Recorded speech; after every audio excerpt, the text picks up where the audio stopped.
by looking at a story that involves a significant lady. Acts chapter 16. Acts chapter 16. In fact, a couple of ladies. One that you'll know by name and the other one you won't. At least not in this text. Acts chapter 16.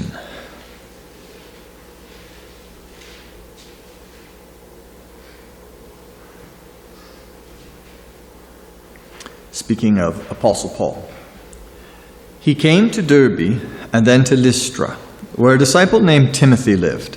Now we're talking about Turkey, the country of Turkey, whose mother was a Jewess and a believer, but whose father was a Greek, that is, a Gentile. The brothers at Lystra and Iconium spoke well of him, of Timothy. Paul wanted to take him along on the journey, so he circumcised him because of the Jews who lived in that area, for they all knew that his father was a Greek.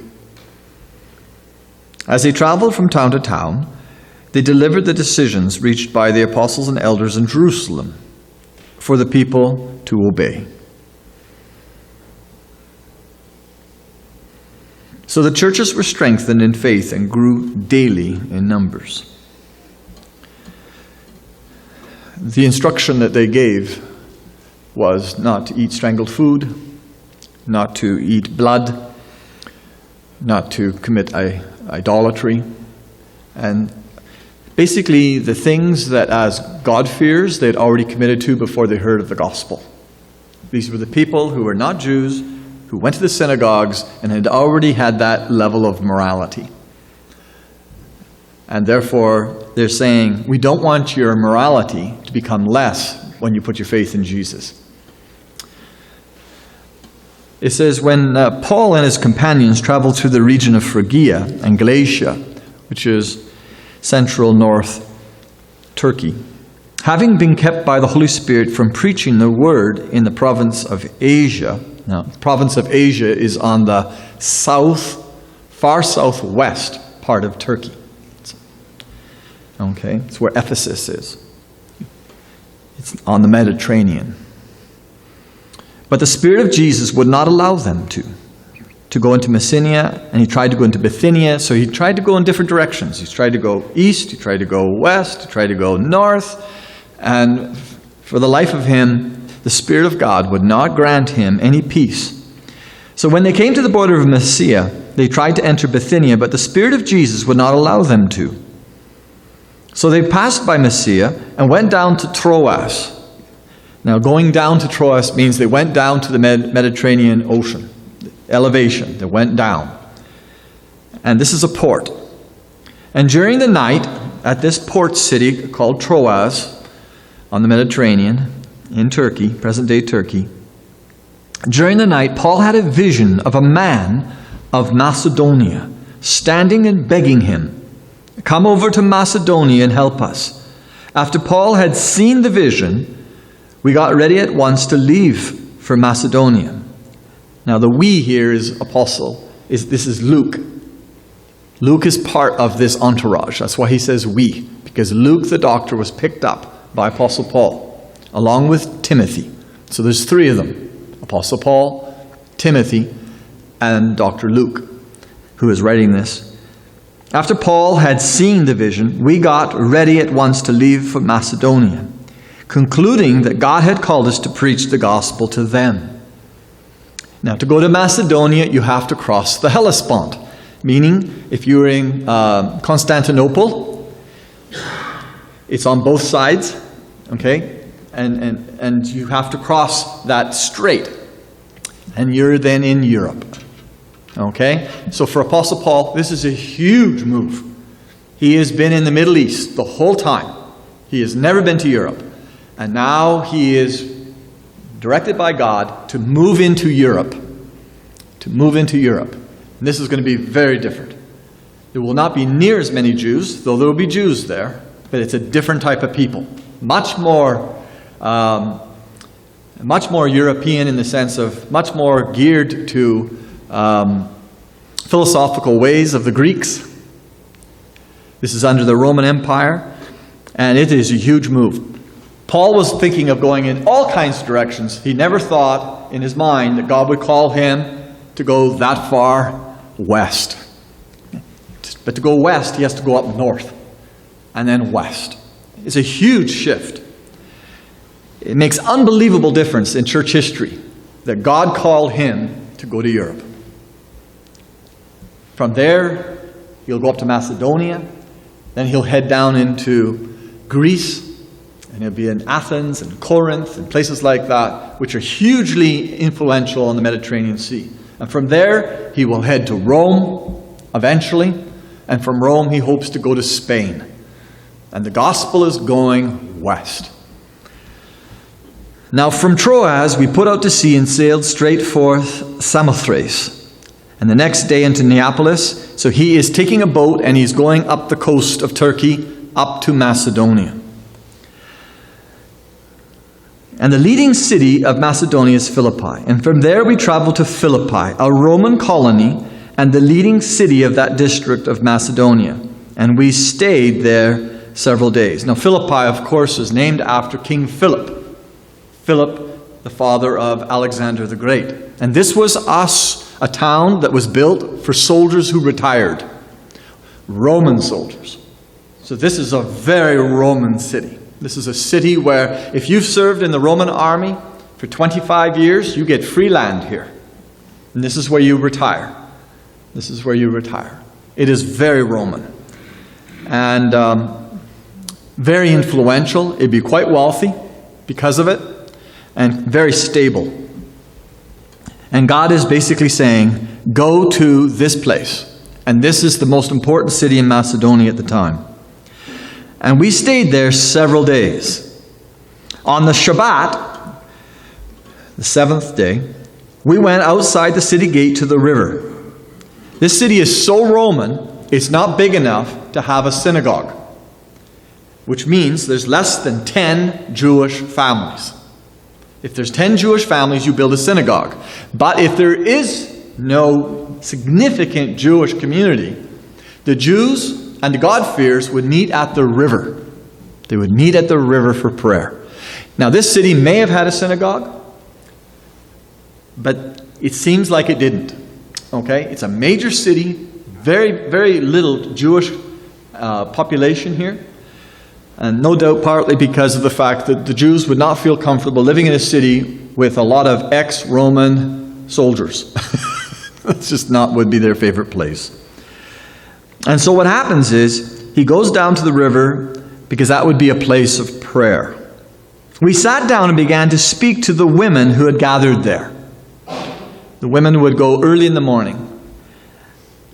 And he talked to some of the women. And one of those listening was a woman named Lydia, a dealer in purple cloth from the city of Thyatira, who was a worshiper of God. The Lord opened her heart to respond to Paul's message. When she and the members of her household were baptized, she invited us to her home. If you consider me a believer in the Lord, she said, come and stay at my house, as she persuaded us. In another book, we know who Timothy's mother was, and in one of the letters to Timothy. But here, she's not mentioned by name, but the thought is that Timothy came to faith because of his mom. Because of his mom. Not his dad. His mom. His mom was a Jewess. And we find in Paul's letters that his grandma also had a huge part in his coming to salvation. And what mom and grandma did in Timothy's life is they taught him the scriptures, which in Paul's letter would be referring only to the Old Testament. The New Testament would not have been around when Timothy was a little boy. All that would have been there is the Old Testament. And they taught him, mom and grandma, even though mom was married to a Gentile. No mention of him being a man of faith. No mention of him teaching his children. But a faithful mom and a faithful grandma. And it taught him at an early age, long before Paul came on the scene, the scriptures, which leads to salvation. So when the gospel came, when the gospel came, and it came before Paul got there. Paul was not the one who introduced it to Timothy. When the gospel came, there's a sense in which Paul saw this young man who came to faith. We're not sure totally where, but his discipleship's going to come under Paul. Paul is going to bring him to a mature faith. And the first thing he wants to do is make sure he doesn't get killed. Because Apostle Paul had a lot of people who hated him, and he knew that. Especially his fellow countrymen. They hated him. He was seen as trouble among them. And so the first thing he thought was, they know his dad's Greek, and therefore they'll probably know he hasn't been circumcised. And if he's with me and we're preaching the gospel, and his mom's Jewish, they will feel the right to kill him. Some of the most ardent believers in Judaism will feel total freedom to cause him harm. So Paul does the smart thing, and he doesn't do it for salvation purposes, just to keep him alive. I just want to keep this boy alive. Okay? And he's a full-grown man, but he's not been circumcised, and Paul has him circumcised, and he says, I want you to come with me. And Timothy's willing to be circumcised so that he can follow Apostle Paul in the preaching of the gospel. That's a pretty significant commitment to do, especially when you're a grown man. When you're a grown man. And he's like, yep, okay. He'll be out of commission for almost a week. For sure, for 3-4 days. He will be very, very sore. But he was willing to do this because he wants to follow Apostle Paul. And Apostle Paul's willing to do this to him because he knows, if I take you with me, I don't want you to be killed. And so the commitment of Timothy, he is said to be a really fine young fellow. And the whole town speaks well of him. You know, sometimes young guys want to go into missions or ministry or different things. And they want to do different things for God, or they want to go on even a short-term missions trip or whatever. And often they'll ask me, so what do you think, Mr. Armstrong? And they'll want to know if I would really encourage it. And generally my view is for young people who do such things is, how does the church view you? Would the elders of the church support it? Do they see in you a quality person so that if you were to go 2 weeks somewhere, that you would actually be dependable? That you would be someone that would be beneficial for the kingdom? Timothy is perceived as this. He is perceived as someone that is of fine quality, of fine quality. And the people that know him best know, Paul, if you're going to take someone, this would be a young man you'd want to take. He is quality. He's a quality guy. Just some advice. When you support missionaries, and you should support missionaries, but support missionaries that either you know, or support missionaries that you know enough about the people who speak well of them. Do not just support ministries based on a whim, because it sounds like a good idea. Some missionaries are very, very good, and use their money well, and use their ministry time well, and are very effective. Some, however, they just have the traveling bug and nothing more. They're not terribly useful. My wife, over the years, we have had to drop missionaries because we could not get a sense of accountability from them. It's like, what have you been doing? Nothing. What ministry have you been doing? Yet nothing. No accountability. That is not a good thing to do, to support young people, if there is no accountability. There needs to be accountability. Not because you begrudge helping people. It's because God gives you so much money, and you want to make sure you use your money well. There are certain guys on TV, for example, that we should not be giving to, in my opinion. And I would really encourage you to look into it more. Some of them are not worthy of the money they get. Just look at the standard of living they live on, the access that they live by, and that's just not a good use of the money that God gives you. And so, but Timothy is a man of good repute. It is interesting. He is a man of high quality, yet there's no mention of his dad having anything to do with his spiritual growth. None. None. And this is important for us to understand. You know, in my own life, my dad's a good man, and he cared for me, loved me, and he looked after me, and he was a good dad. But we never ever had a spiritual conversation where Dad said, you know, spiritual stuff is important. You need to focus on God.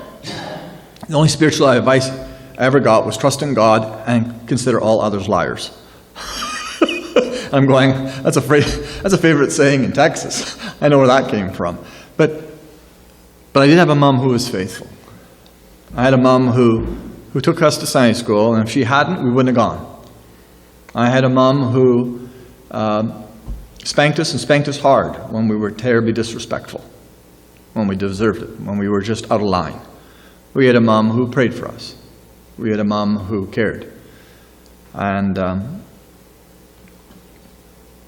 if you know people and they get disheartened, ladies, moms, aunts, and they're trying to raise children, but they don't feel like their husband is at all helping, or perhaps their husband's passed away, or perhaps their husband is negligent.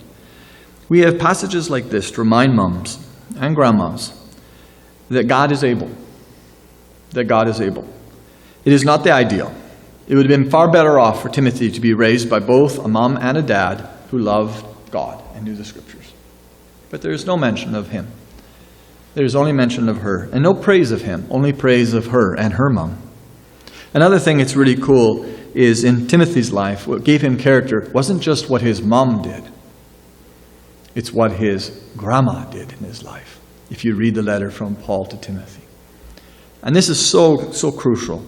It's in our lives, we can make such a difference, not just in our children, but in our grandchildren. And most of us in this age are closer to having grandchildren than new children. Although, may God bless you and may your tribe increase greatly. We wish you well.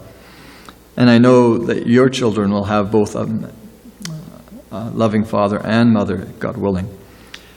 And so what we see here is God prepares the way for Europe. And it is interesting that the first person who's really taken out in the sense of talked about is Lydia, a woman. A woman. It's the first convert of Europe that is mentioned by name. This is the first convert of Europe mentioned by name. It's not the first convert of Europe by any stretch. This is not true. That would not be true. Because at the day of Pentecost, there were people from all over Europe. They were from Rome and different places. And they went back and they shared their faith. What they experienced the day of Pentecost, these Jewish people. And the church was growing before Apostle Paul came. But God still wanted to send Apostle Paul to Europe and go and teach the Gentiles. This town with very, very few Jews in it, but some. And God prepares the way for this woman who is a professional woman. She is a businesswoman. She is wealthy. She is a dealer of purple. She has a family. No mention of her husband again, but she has a family. She has a household. She has a wealthy home, a home big enough to be a church where you could gather and have church services. This would be in the courtyard. This would be typical Roman homes, good-sized homes, where the courtyard would be at least as big as this building. And unlike Canada, they don't need roofs over those like we do. And God in His grace opens up her heart so that she can understand the message. This shows you the sovereignty of God. That people come to faith because God works in people's hearts. It's not mechanical. It's not based on who's the brightest, who's the most intelligent, who's the most informed, who's the most humble, who's the most naturally more spiritual. We are called to repent. We are called to believe. We're called to listen to what God has to say. And in this lady, she worships God. She's not an idol worshiper. She's a God-fearer. She's not a Jewess. She is a Greek. She's a Macedonian from Thyatira. Okay? Which actually, not necessarily Macedonian, but she's Greek. Thyatira means she's from Turkey. And so her business takes her much abroad. It'd be like her business would take her all the way from here to, quite a bit farther than the Alberta border. Okay? And you think, there's no cars. Her business is broad, sweeping. Almost, you'd feel like it's almost like international. She's significant to take her wares that far and sell them. And she's at the river, and God meets her there. Okay? But that's where originally she was from Turkey, and she's moved to Macedonia, to Europe.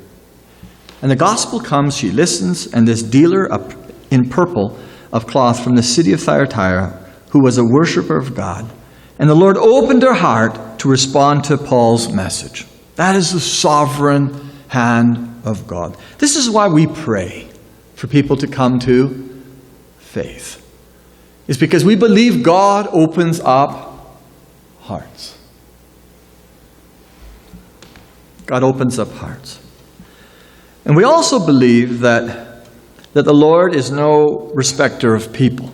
She's not a Hebrew, but God still opens up her heart.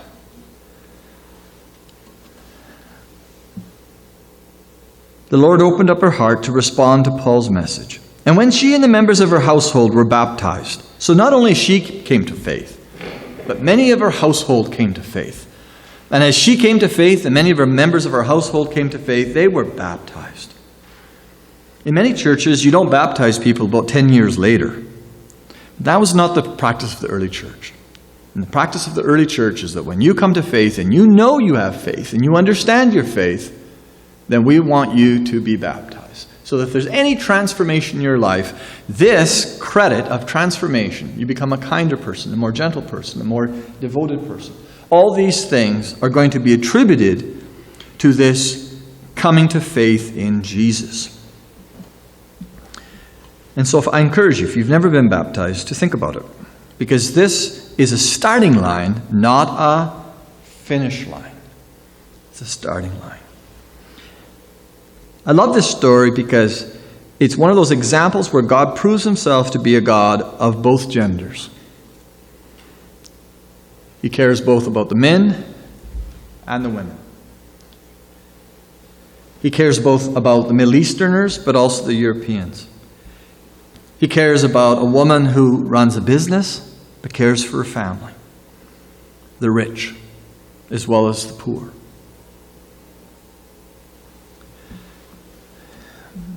You know, motherhood is I was thinking, how do I liken motherhood? And I thought, I'm going to liken it to a high school track meet. A high school track meet. And you think, okay, what goes on in a high school track meet? Well, you have races, for example. You have 8 lines, you have races, right? And everyone races. And, and in a track meet, you only run against people of the same age in high school. Pretty well, you'll be either grade 11 or 12. You're not going to race against a grade 4. That'd be an awful race. You all get to run the same distance, and you all get to start at the same time. And there's a prize for the person who crosses the line first. Okay? Which is the dead opposite of motherhood. Because some mothers have their first child, like my mom, when she's 17, and then my daughter-in-law, who will be 33. So she's twice the age. She's going to be twice the age my mom was when she had her first child, which is the dead opposite of a track meet. So where's the motherhood in? Well, the motherhood, it comes in it comes in the concession stands. It doesn't get any of the fanfare. But the thought of going to a track meet without concession stands would be horrifying. Everyone going to a track meet expects there to be a place to get pop and a burger and fries and maybe a dessert or a popsicle. And everyone is welcome to come and buy. And no one who serves it gets any prizes. All the prizes are out there with the kids running. Because, in a track meet, it's like you do everything you can to make everything fair. But motherhood's not fair. Some moms have babies that are just don't sleep. And some moms have babies that sleep. Can you imagine if you had a track meet and it's like your track is full of mud, but his isn't? It's like, can I move over one? No, that's the track you get to run in. But I won't look as good if I run in that track than this track. And I look like a frazzled mom because I have a baby who doesn't sleep. Now, some of you, moms, will have a husband who is around. He's not just physically visible, but he's actually around. He is aware of the rugrats and useful and helpful. And some moms have husbands who are like, they have to think about, their contact during the day. Or some moms have husbands who truck, and they're gone long periods of time, and they do so much of mothering alone.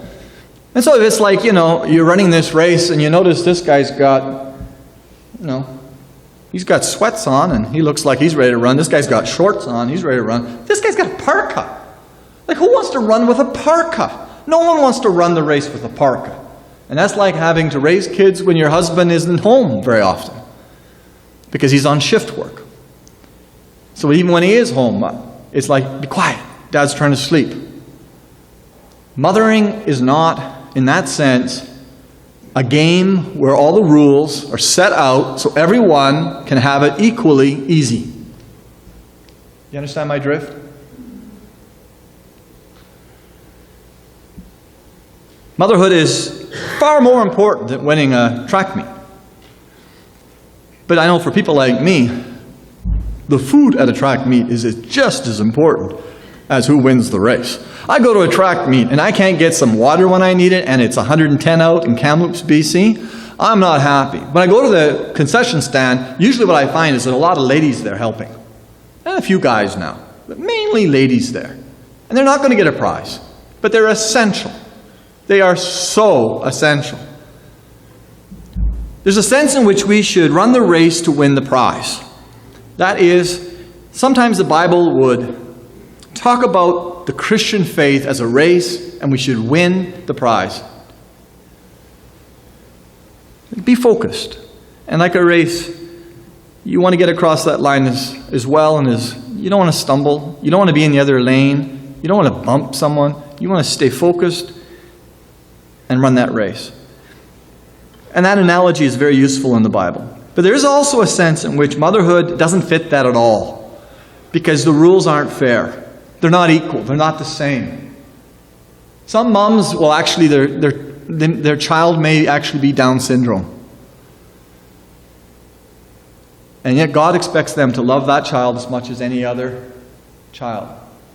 And that child can bring great joy and hope. But the idea the child will become a doctor or a teacher or a lawyer or whatever you have ambitions, those are going to be set aside.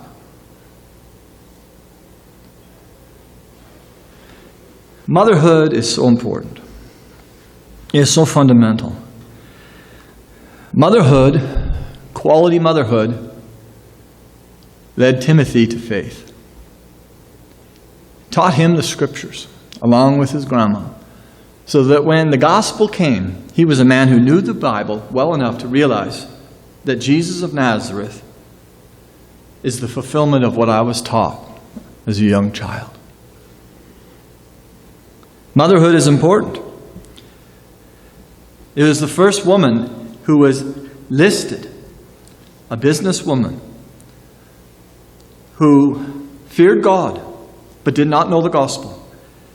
And God gave her an opportunity not only for her to come to faith, but as a woman of huge influence, her household came to faith too when she came to faith. They said, if Mom believes this, I need to have a second thought about what this is. And boys will have second thoughts, and so will daughters. We must not be discouraged when we think that, I could have done, if I could redo being a mother, I would be so much better. I'd be so much better. That desire for excellence among all the ladies here comes from the fact of your great love for your children and your grandchildren. I would say for you is you are probably far better than you give yourself credit for.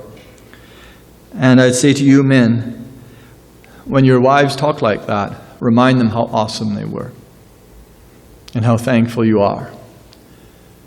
Because Satan sometimes comes and wants to diminish the value that your wife or your mom has had in people's lives.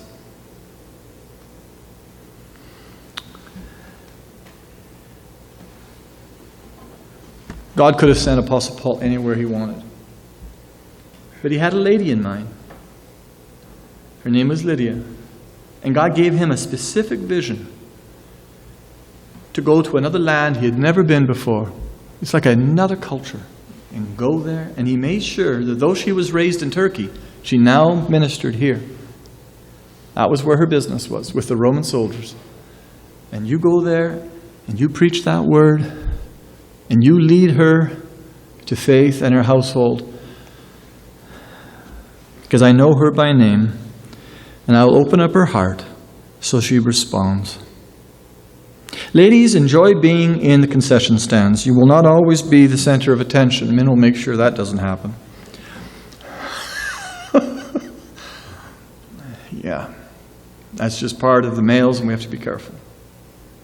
I love when Sharon comes with me on our trips.